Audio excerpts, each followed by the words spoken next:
a edição de hoje do Jornal do Meio-Dia com um episódio, uma história extremamente lamentável envolvendo o Instituto de Saúde Elpidio de Almeida.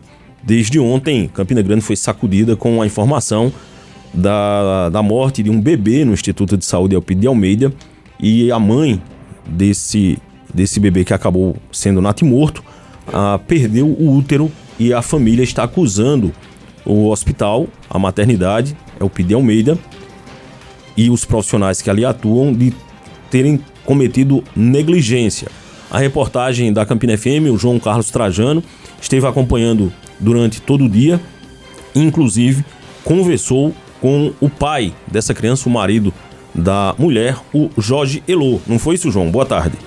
Exatamente, Leonildo. Muito boa tarde para você, boa tarde, Silas, e boa tarde a todos os ouvintes do Jornal do Meio-Dia. Exatamente, o pai, ele fez esse relato, um relato bastante emocionado, inclusive, um relato difícil, até porque, até o momento, segundo o que ele falou, não teve descanso, né? Desde o momento que saiu do hospital até agora, eles ainda estão nas tratativas de ir atrás da justiça e mais ainda, né?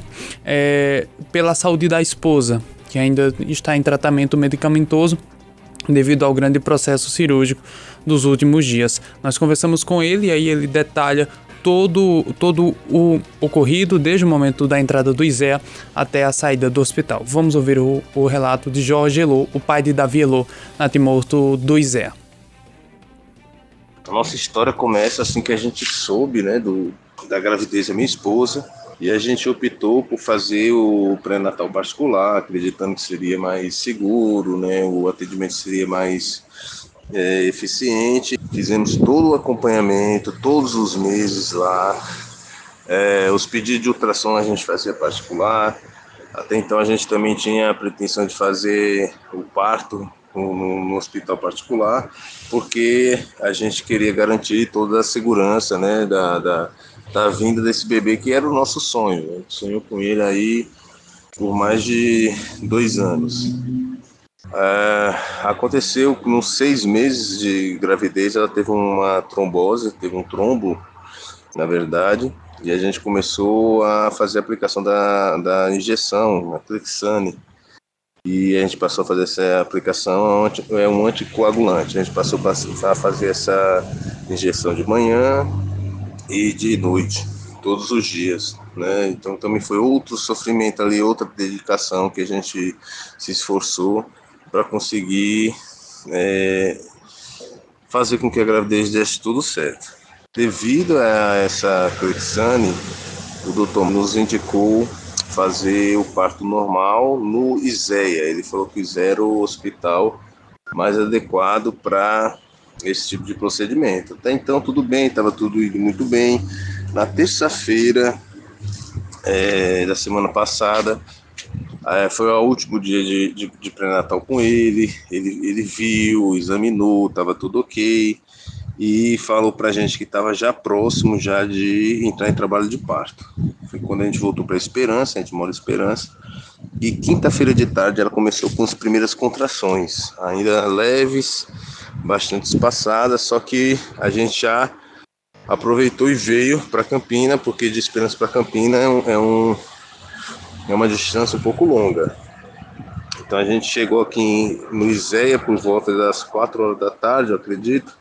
Isso na quinta-feira, dia 20, quinta-feira, dia 27. E aí a gente foi, deu entrada, viram que ela estava com 3 centímetros de dilatação e decidiram por internar ela, né? A gente foi avisado que no dia seguinte ela ia fazer uma ultrassom para identificar como é que estava a posição da criança e se a gente ia tentar normal ou fazer cesárea. Passamos a noite no ISEA, só lá, eu e ela no acompanhamento. Eu estava como acompanhante dela. Na sexta de manhã, por volta de 11 horas, a gente desceu, fez essa ultrassom, foi identificado que estava tudo bem com a criança, e a gente foi decidido que o parto de fato seria normal. Por volta isso na sexta-feira 28, por volta das 2 horas da tarde, a gente começou a indução do trabalho de parto. E aí eles começaram a indução por medicação intravaginal, né? Então eles colocaram uma medicação de 2 horas da tarde e colocaram outra de 6 horas da tarde. Quando foi no plantão da noite, a partir das 6, a gente viu que o médico que estava lá responsável pela sala de parto era o doutor. E aí, assim que Daniele viu, ela chorou de emoção, ela abraçou ele, falou que estava segura, que agora estava confiante, que estava tudo bem, que ia dar tudo certo. E de fato a gente acreditou que a gente estaria num momento de segurança a partir do momento que o nosso médico, né, que vinha acompanhando, que conhecia a nossa história, sabia dos nossos esforços, sabia do nosso sonho, era o médico responsável do plantão. Por volta das 3 horas da manhã, ele identificou que as medicações só tinha dado uma dilatação de 6 centímetros e ele decidiu mudar a medicação por medicação intravenosa, que inclusive mais tarde eu fui pesquisar e vi que é um tipo de medicação não recomendada pela Organização Mundial da Saúde, mas eu não sabia na época. E aí ele colocou essa medicação intravenosa, com acesso, né, direto na veia. E a partir desse momento, 3 horas da manhã, as contrações ficaram bastante aceleradas. Ficou eu e minha esposa sozinho no quarto do negócio, né? Eles estão alegando que tinha médico, que tinha enfermeiro, mas na verdade a grande realidade é que fica só a gestante e o acompanhante dentro da salinha lá deles, da salinha de parto. E entre 3 da manhã às 6 da manhã, ela berrando de dor, com contrações seguidas, uma atrás da outra, ficou lá enquanto eu estava dando toda a assistência, né? Quando foi por volta de umas 6 e alguma coisa, já do sábado, 6 e pouquinho, a gente recebeu a visita de 2 profissionais lá do ISEA, que a gente não sabe se é enfermeiro ou alguma delas era médica, e que ela já chegou dizendo que num tom, né, meio de ameaça, que ela estava fazendo muito escândalo, que aquilo não era normal, aquele escândalo, que toda mãe conseguia.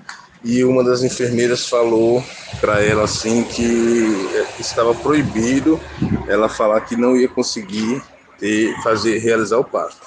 Uma dessas mulheres colocou, né, o dedo na vagina da minha esposa, percebeu que a cabeça estava coroada e ela me mostrou a cabecinha, dava para ver os cabelinhos. E nesse momento ela falou: vou romper a bolsa para ajudar a senhora no trabalho de parto.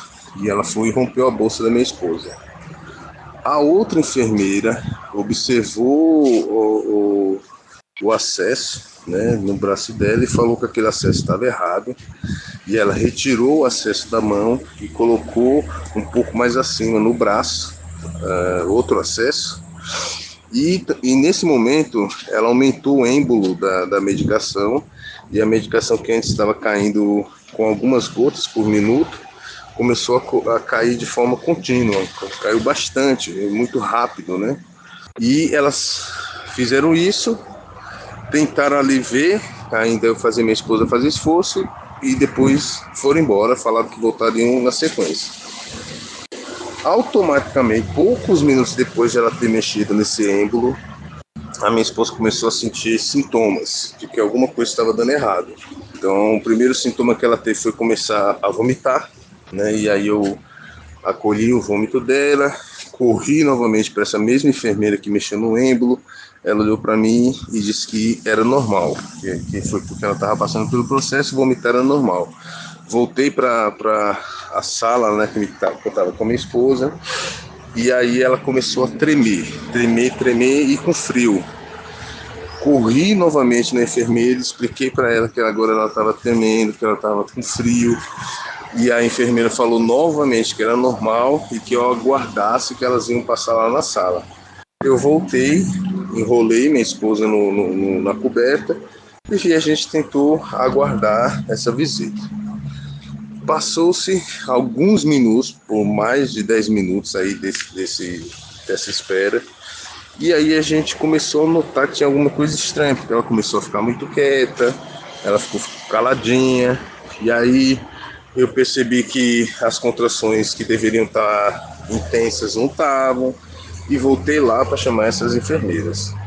Quando elas voltaram, elas falaram que identificaram, né, que fizeram o toque, identificaram que a cabeça da criança não estava mais coroada, que depois eu percebi que era um sinal de que alguma coisa tinha dado muito errado, né? Na hora, no momento, eu não consegui perceber, mas depois que eu fui pesquisar, aconteceu toda a tragédia, eu percebi que isso era um sinal também, mais outro sinal, mas que elas falaram que a criança tinha voltado, subido, porque a mãe não tinha feito esforço suficiente. E aí, nesse período também, ela reclamava de muita dor abdominal, e eu fui lá chamar a enfermeira. E quando ela voltou, ela apertou a barriga da minha esposa, viu que não estava tendo contração e falou que ela estava inventando, que ela não poderia estar sentindo dor, já que não estava tendo contração.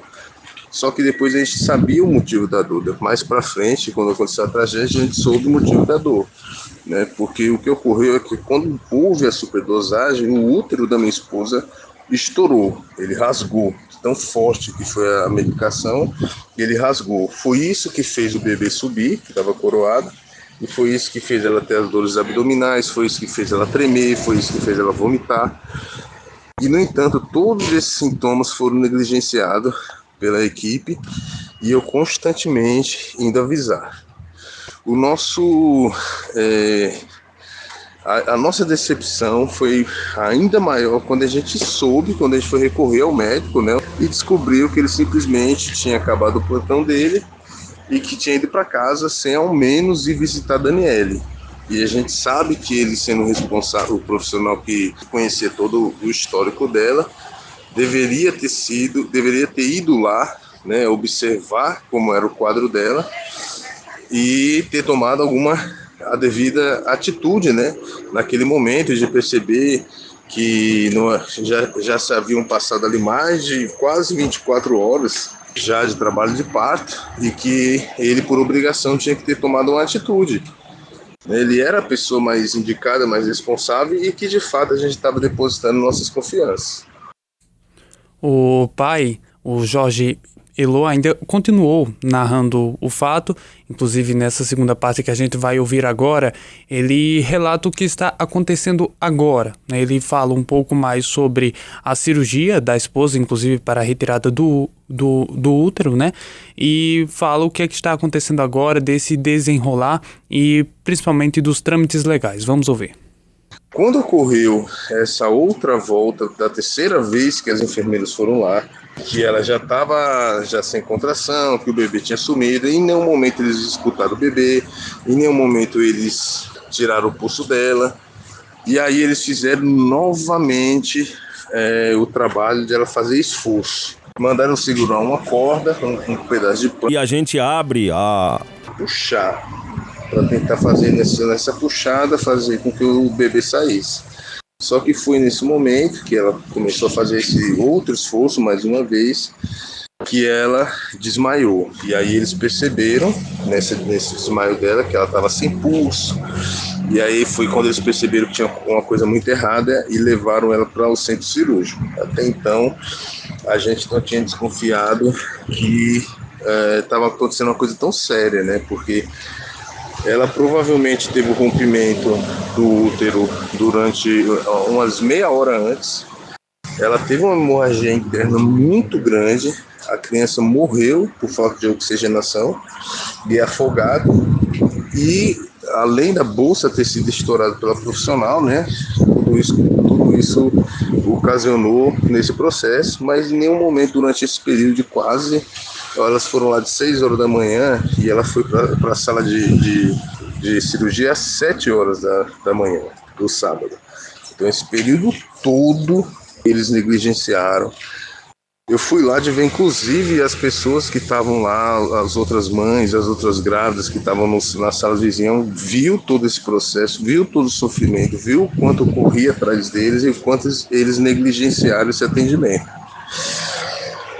Quando ela vai para a sala da cirurgia, Eu entro na sala durante o processo, vejo eles tirando a criança morta, e aí e vejo que eles estão com o órgão dela na mão e conversando. Os dois médicos que fizeram a cirurgia estão conversando entre si com o órgão da minha esposa na mão. Ela passa 4 dias na UTI. Durante esse processo eu tive que correr atrás da funerária, de fazer o enterro da criança, de fazer o registro de óbito. Fui na delegacia atrás de conseguir abrir os inquéritos, e durante esse percurso todo eu não consegui descansar, não consegui viver meu luto e não consegui ter um minuto de paz. O próximo passo durante esses 4 dias foi ter que ir todos os dias na maternidade de manhã e de tarde para sensibilizar a equipe médica para que ela não descesse para a enfermaria, porque seria outro trauma, além desse todo que a gente estava passando, seria outro trauma. E aí eu tive muita dificuldade, porque todos os dias de manhã eu tinha que ir lá falar com os médicos da UTI, que inclusive todos os médicos da UTI que eu conversei deixaram claro que houve uma violência absurda, que houve uma negligência absurda, que a criança ela tem uma capacidade de resistência grande, que qualquer ação que fosse tomada ainda no início desse processo, a criança daria para ter sido salva, e que teria que ter sido uma negligência absurda para chegar no ponto mesmo da criança ser retirada morta, né, da barriga da minha esposa. No final eles decidiram deixar ela às 24 horas de observação pós-alta da UTI, ainda dentro do quarto de UTI. Foi a solução que eles resolveram. A gente conseguiu depois ter a alta dela, trouxe ela para casa, começou todos os tratamentos, medicação, que foram caríssimos, né? Muita medicação que ela teve que tomar, e iniciamos esse processo, né, de tratamento. Passou-se essa semana, a gente estava esperando se recuperar um pouco mais até emocionalmente para conseguir ir junto à mídia fazer a denúncia. Acontece que há 2 dias ela está com uma dor muito forte no abdominal. A gente levou ela ontem na clínica, fez um ultrassom, estão desconfiando que o rim dela está com algum cisto ou alguma dilatação. O médico da CLIPS falou que ela teria que voltar para casa, tratar com analgésico, porque só poderia fazer uma intervenção maior a partir do momento que ela estivesse mais curada. A gente voltou, só que hoje de madrugada ela acordou aos berros, e aí a gente correu de novo, liguei para o SAMU trouxe a gente aqui para a UPA. A gente chegou aqui de 4 horas da manhã e falaram que ia fazer uma tomografia dela. Até agora, 9 horas da manhã, a gente não conseguiu essa tomografia. Ela está ali sedada para não estar sentindo as dores, e eu estou aqui com ela esperando ter a resolução desse problema. No final a gente já não aguenta mais de tanto descaso. A gente quer que essas pessoas sejam responsabilizadas. A gente tem certeza absoluta do que houve. A gente sabe que a superdosagem foi o que ocasionou o rompimento uterino, e a gente sabe que foi a negligência de todos os sintomas de que estava alguma coisa errada, que eu fui relatar para eles e que eles não foram lá observar, que levou ao óbito do meu filho. Eles estão alegando, eu já soube que eles estão alegando que a ruptura foi porque ela tinha uma cicatriz no útero. Só que eu já tinha levado para o perito da civil todas as ultrassons que a gente fez, né? As ultrassons, inclusive, a gente fez todas particular também.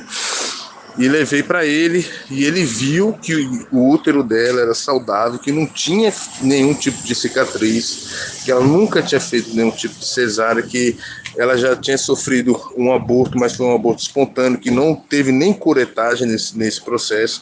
Então o órgão dela era extremamente saudável, e eles estão argumentando lá dentro do hospital para a equipe deles que aconteceu por conta desse rompimento. A gente quer deixar isso explícito também, que não foi por isso, foi por excesso absurdo de dosagem para indução de parto. É isso, né? A gente quer responsabilizar essas pessoas, quer responsabilizar o hospital.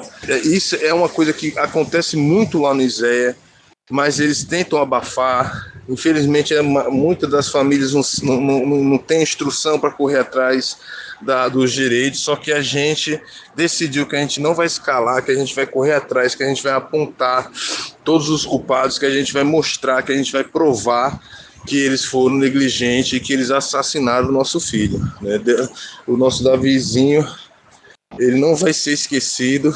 O sofrimento que ele está fazendo, que eles estão fazendo a gente passar é enorme, mas a gente não vai desistir.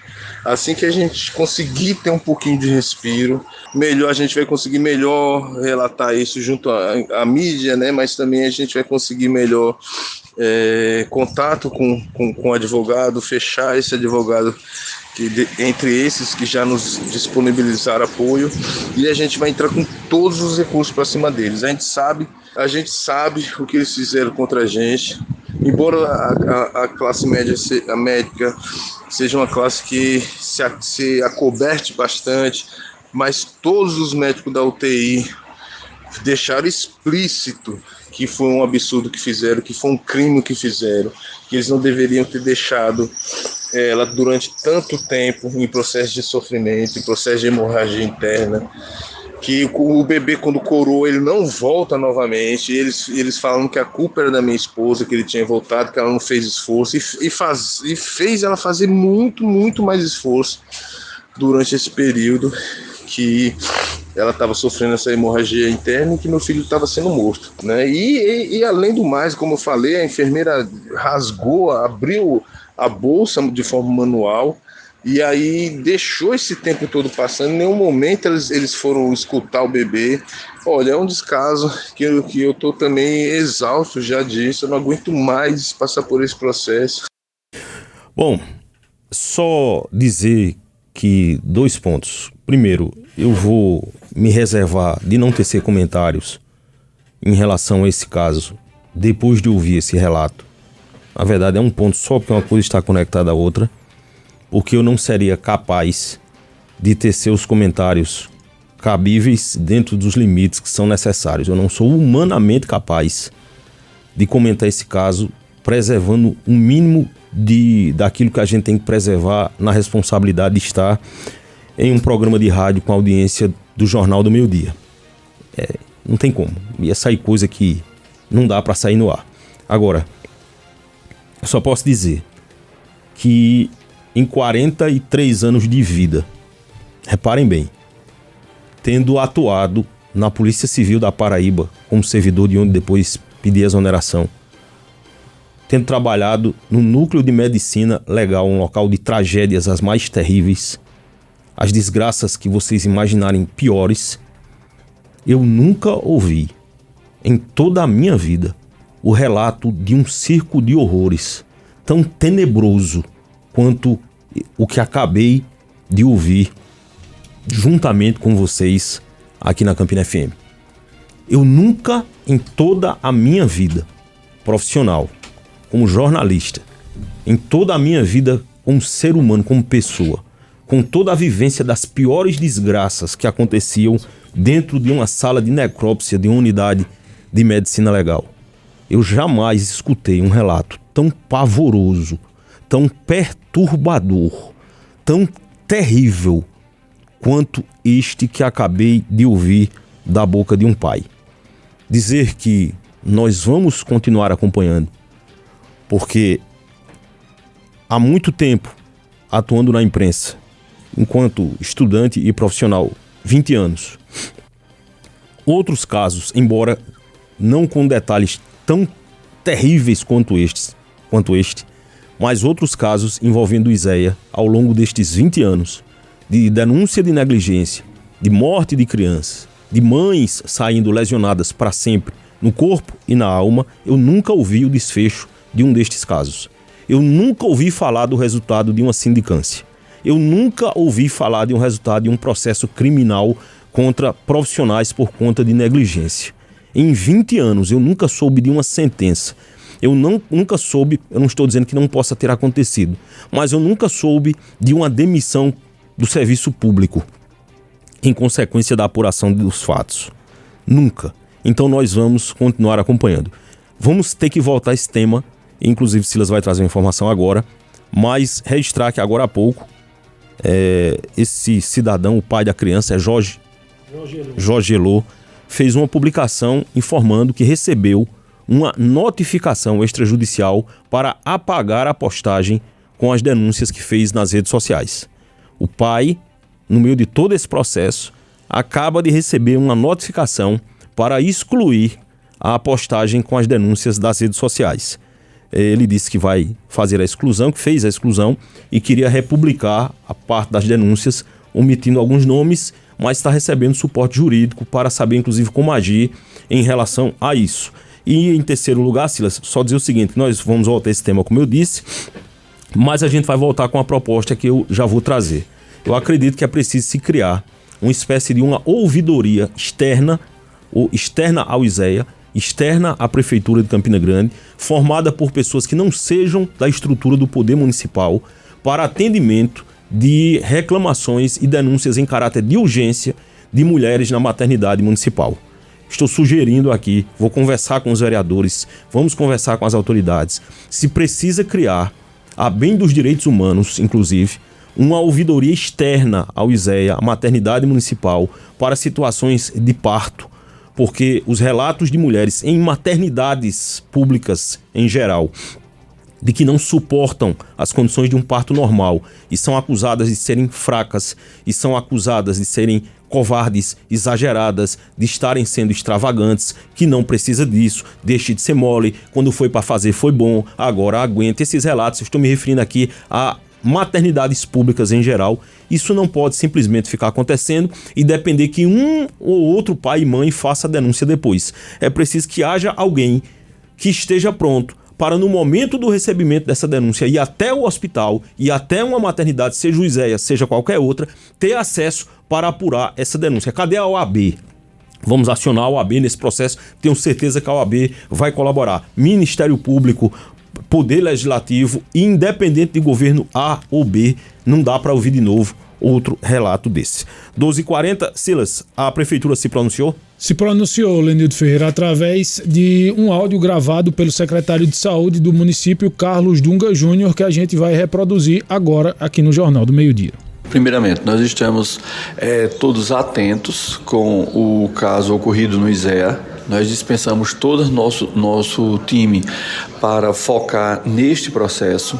Abrimos uma sindicância para apurar este caso e afastamos a equipe de profissionais, médicos, enfermeiros, para que tenham seu direito também ao contraditório, tenham seu direito de se pronunciar na sindicância para apurarmos o que houve no ISEA. E se tiver culpados, nós iremos punir com os rigores da lei. Nós não podemos permitir um processo que venha trazer uma dúvida tão grande às pessoas, mas nós precisamos, nosso foco principal é atender bem no ISEA e prestar os serviços de qualidade que lá são prestados. Então, estamos todos atentos, cautelosos, acima de tudo, mas acima de tudo, dispensando uma atenção especial a este processo do ISEA. A medida é cautelar, é preliminar fazer qualquer julgamento? Como é que a Secretaria está encarando essa situação? A gente encara com... Primeiro, a gente está triste com o fato ocorrido. Muito triste. Eu sou um humanista, sou uma pessoa voltada para entender pessoas, para sentir o que as pessoas sentem, mas também sou gestor. E, enquanto gestão, nós estamos preocupados porque nós temos naquela casa um atendimento a 174 municípios de nossa Paraíba e estamos agora focados no atendimento às pessoas. Nós temos que focar esse processo, não podemos, de um caso que acontece, nós temos que verificar, investigar, para que a gente possa trazer com transparência o resultado das pessoas. E o nosso foco principal agora será o atendimento do ISEA e os processos. A gente conversou também com o delegado da Polícia Civil, Dr. Rafael Pedrosa, delegado da Delegacia de Crimes contra a Criança e o Adolescente, que informou o procedimento instaurado pela polícia para investigar o caso. De imediato fizemos todas as requisições periciais possíveis, requisitamos o exame cadavérico do bebê, fizemos também exame toxicológico na mãe de lesão corporal nela e a partir da próxima semana nós tomaremos depoimentos dos envolvidos para tomar a conclusão mais rápida possível a respeito dos fatos e finalmente encerrar o inquérito, se possível dentro do prazo legal. Quando esse caso ocorreu? O caso ocorreu dia 27 de fevereiro, né? Estamos ainda aguardando os laudos periciais. Temos 30 dias para concluir o inquérito, mas semana que vem já tomaremos todos os depoimentos dos principais envolvidos. Há informações se estes profissionais envolvidos diretamente neste caso foram afastados? Bom, nós tivemos a informação que a direção do ISEA afastou preliminarmente, enquanto o caso ainda está sendo apurado pela própria direção do ISEA. Também oficiamos o CRM para que tome ciência desse caso e também emita um parecer, mas nós tomaremos nossas conclusões independentemente do que for decidido pelo CRM ou também pela própria direção do ISEA. Muito bem, tá aí a fala do delegado Dr. Rafael Pedrosa explicando o procedimento de investigação por parte da Polícia Civil nesse caso. A gente, claro, vai ficar acompanhando todos os detalhes e todas as atualizações sobre a morte dessa criança na maternidade do ISEA. Você vai ficar sabendo aqui na programação da Campina FM.